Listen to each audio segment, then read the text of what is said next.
तो एक अच्छा राजा कभी भी युद्ध नहीं चाहता, लेकिन अगर युद्ध की स्थिति बने तो उससे पीछे भी नहीं रहता है। नमस्कार, मैं हूं नीलू। आज हम बात कर रहे हैं पुतिन की, जो लगातार मिसाइलों का परीक्षण कर रहे हैं।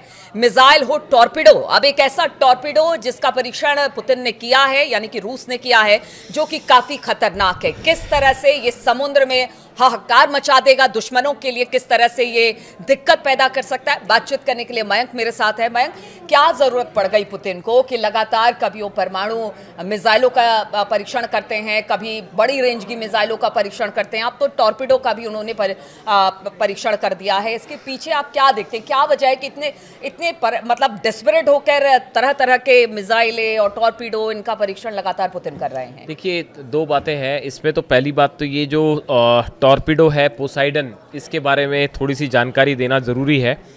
देखिए, ये एक टेस्ट हुआ फिर से, जो कि टेस्ट ट्यूसडे को हुआ है बीते, और इसका अनाउंसमेंट भी पुतिन ने किया है। जब किसी देश के राष्ट्रपति अपने न्यूक्लियर पावर से लेस हथियारों के बारे में अनाउंसमेंट करना शुरू कर दें, तो इसका मतलब समझिए कि हालात कितने गंभीर हो रहे हैं। बात नंबर एक।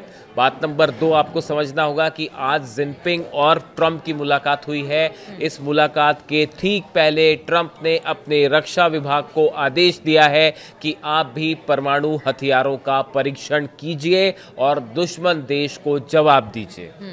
यानी जिस बात की चर्चाएं आपने अक्सर सुनी होगी कि कोई बड़ा वॉर छिड़ सकता है रूस और अमेरिका के बीच, अब उसकी आहट सुनाई देने लगी है। ये जब पुतिन ने जो ये अनाउंसमेंट किए हैं, और ये सब की शुरुआत हुई है तब से, जब अमेरिका ने कहा यूक्रेन को कि हम आपको टॉम हॉक मिसाइल देने के लिए तैयार हैं, जिसके बाद रूस ने कहा कि अगर आप टॉम हॉक मिसाइल दे देते हैं तो इसे युद्ध का ऐलान माना जाएगा। और अब तक यूक्रेन के साथ जो जंग हो रही थी वो चल रही थी। कई सारे देश इस तरह की बातें कर रहे थे, कई सारे लोग इस तरह की बातें कर रहे थे कि देखिए 3 साल से जंग चल रही है लेकिन रूस कुछ नहीं कर पाया। लेकिन अब पुतिन ने शायद जवाब देना शुरू कर दिया है, और जवाब भी न्यूक्लियर हथियारों से दिया जा रहा है। देखिए, हमने आपको वीडियो बना के बताया ही था कि पहले न्यूक्लियर इंजन से चलने वाली मिसाइल बुरेविस्तनिक का टेस्ट हुआ, जो कि अनलिमिटेड किलोमीटर जिसकी रेंज है, जो रूस से अमेरिका के किसी भी शहर तक आसानी से जा सकती है, और उस मिसाइल में न्यूक्लियर इंजन लगा हुआ है। टर्बो इंजन की जगह न्यूक्लियर इंजन लगा हुआ है। एक उड़ता फिरता न्यूक्लियर रिएक्टर है वो, आप कह लें पुतिन का। अब उसके बाद ये जो नया अनाउंसमेंट किया है, ये भी बहुत ज़्यादा खतरनाक। देखिए, ये एक समंदर के नीचे एक टॉर्पिडो, यानी समंदर के अंदर जो जहाज़ों से फायर की जाती है मिसाइल, अगर आप सरल शब्दों में कहें उसको टॉर्पिडो कहते हैं। अब इस टॉर्पीडो की जो विशेषता है, ये भी आपको हैरान कर देगी। पहली बात तो ये कि ये न्यूक्लियर केपेबल टॉर्पीडो है, यानी कि इस पे न्यूक्लियर बम को लोड करके हमला किया जा सकता है। इस विस्फोट से 500 मीटर ऊंची रेडियो इलेक्ट्रिक वेव बनाई जा सकती है। अगर ये कहीं ब्लास्ट कर दे तो 500 मीटर की तो रेडियो एक्टिव वेव ही बनेगी। और अगर आप देखें, इसका दूसरे सरल शब्दों में मतलब समझे तो ये अगर कहीं हिट कर गया किसी अमेरिका के कोस्ट पे, 10,000 किलोमीटर वहां पे जो है एक बहुत भयंकर सुनामी आ सकती है, जो शायद पूरे अमेरिका को डुबो दे। अगर आपने फिल्मों में देखा होगा इस तरह से सुनामी वाली, आपने कई फिल्में देखी होंगी कि सुनामी की लहरें उठ रही हैं और वो पूरे शहर को तबाह कर देती है, देश को तबाह कर देती है। ये जो पुतिन का नया टॉर्पीडो है पेसोडियन, ये इतना कैपेबल है कि ये एक पूरी की पूरी सुनामी पैदा कर सकता है अगर समुद्र के अंदर इसमें विस्फोट हो जाए तो। इसमें खास बात है, इसमें बार बार ईंधन भरने की जरूरत नहीं है। बिल्कुल। ये न्यूक्लियर एनर्जी से चल रहा है, बिल्कुल वैसे ही जैसे मिसाइल चल रही थी। इसके अंदर भी एक न्यूक्लियर रिएक्टर की तरह ही इंजन लगा हुआ है, जो इसको पुश कर रहा है आगे, यानी इसकी रेंज भी बहुत ज्यादा होगी। यह पानी के भीतर करीब 185 किलोमीटर प्रति घंटे की रफ्तार से चल सकता है। 185 किलोमीटर पर आवर इसकी जो है वो स्पीड होगी। यह 300 फीट की गहराई तक जा सकता है। 3000 फीट की गहराई पर ट्रैवल कर सकता है। 185 किलोमीटर की रफ्तार से ट्रैवल कर सकता है। अधिकांश सोनार सिस्टम या मिसाइलें इस तक नहीं पहुंच सकती। देखिए, कोई भी सोनार सिस्टम या मिसाइल्स जो है वो इसको ट्रैक नहीं कर पाएंगी, बड़ा मुश्किल होगा। इसमें 2 से 100 मेगाटन परमाणु वॉरहेड लगाया जा सकता है। 2 से 100 मेगा टन का न्यूक्लियर वॉरहेड इस पे लगाया जा सकता है, यानी आप समझिए कितनी बड़ी तबाही ला सकता है, जो पूरे समुद्र तट को सुनामी से मिटा देगा। इसे रूस की खास परमाणु पनडुब्बियों जैसे K329 से लॉन्च किया जाता है, और ये अपने देखिए इसको लॉन्च करने के लिए भी एक न्यूक्लियर सबमरीन्स जो है उसका इस्तेमाल किया जाता है। यानी आप ये कहिए कि समंदर में एक चलता फिरता न्यूक्लियर बॉम्ब। बिल्कुल। अब इसका टेस्ट भी करते हैं और पुतिन इसका अनाउंसमेंट करते हैं। इसके पहले वो न्यूक्लियर मिसाइल जो थी जिसका टेस्ट किया, जिसमें न्यूक्लियर इंजन लगा हुआ है, पुतिन ने अनाउंसमेंट किया। ट्रंप लगातार दबाव एक तरह से बना रहे थे कि यूक्रेन से युद्ध समाप्त किया जाए, वरना नाटो हो या अमेरिका हो या यूरोपियन कंट्रीज हो, सैंक्शन भी लगाए हैं। एक तरह से कह लीजिए कि वो बोल रहे हैं और पुतिन कर रहे हैं, उस चीज को बता रहे हैं कि देखिए आप कितनी भी धमकी दीजिए, वर्बली कितना भी कुछ कहिए, लेकिन हमारी ताकत के आगे आप नहीं हमें झुका सकते जिस तरह से हमारी ताकत है। अब देखिए ये रूस की तरफ से ये जवाब आया। रूस ने 2 अपने एक मिसाइल का टेस्ट किया, न्यूक्लियर मिसाइल, और एक टॉर्पीडो का टेस्ट किया। पुतिन का मैसेज बिल्कुल साफ, बिल्कुल अगर आप किसी भी तरह से टॉम हॉक मिसाइल्स या लॉन्ग रेंज बैलिस्टिक मिसाइल्स रूस यूक्रेन को देते हैं तो ये एक्ट ऑफ वॉर माना जाएगा और जंग की शुरुआत मानी जाएगी। अब देखिए इसकी पूरी तैयारी जो है, और वो न्यूक्लियर लेवल की है, अब वो बैलिस्टिक मिसाइल्स वाला टाइम खत्म हो गया। बिल्कुल। आप नेक्स्ट वॉर, नेक्स्ट स्टेप के वॉर पे एंटर कर गए। लेकिन इसमें एक बड़ी जो बात है जो एक्सपर्ट्स कह रहे हैं, और ये आज के डेवलपमेंट के बाद है, आज जो डोनाल्ड ट्रंप ने कहा है, जो आदेश दिया अपने रक्षा विभाग को कि पुतिन जिस तरह से, नाम नहीं लिया उन्होंने, एनिमी कंट्री उन्होंने कहा कि जिस तरह से दुश्मन देश जो है वो एक के बाद एक अपने परमाणु हथियारों का टेस्ट कर रहा है, वैसे आप भी उसके लिए तैयार रहिए।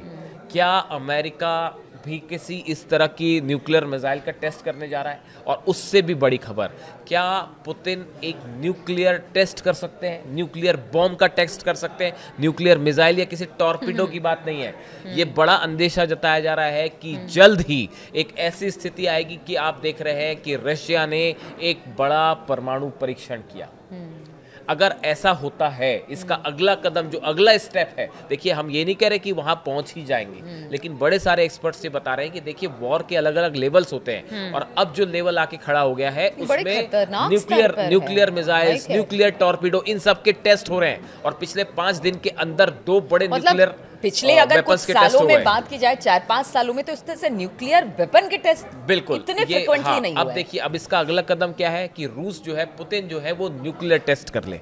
और पुतिन के न्यूक्लियर टेस्ट करने का मतलब होगा, अगर रूस किसी तरह का परमाणु परीक्षण करता है, उसके बाद ईरान का न्यूक्लियर टेस्ट होना तय है, एकदम तय माना जा रहा है। अगर देखिए एक ही गुट के ये सारे देश माने जाते हैं जो अमेरिका से पिछले कई दिनों से त्रस्त हैं, एक तरह से बड़े सारे लोगों का ये भी मानना है कि ये जिस तरह से न्यूक्लियर वेपन्स को लेकर एक कंपटीशन छिड़ गया है और ये जो एग्जीबिशन छिड़ गया है, अगर अमेरिका की तरफ से किसी तरह की कोई इंटरकॉन्टिनेंटल न्यूक्लियर मिसाइल का टेस्ट होता है या किसी तरह का टॉर्पीडो का वो भी टेस्ट करते हैं, या न्यूक्लियर सबमरीन जो है वो रूस या ईरान के आसपास आती है, तो हो सकता है कि जल्दी ही एक मैसेज के तौर पे रूस और ईरान दोनों ही न्यूक्लियर टेस्ट कर दें। अब इसमें ईरान की चर्चा क्यों हो रही है? देखिए एक नई रिपोर्ट आई है, ये बिल्कुल ताज़ा खबर है, पिछले कुछ घंटों पहले की खबर है, कोई पुरानी रिपोर्ट नहीं है। जो IAEA के डायरेक्टर हैं Rafael Mariano Grossi, Rafael Grossi जो है डायरेक्टर है IAEA के, इन्होंने ईरान के न्यूक्लियर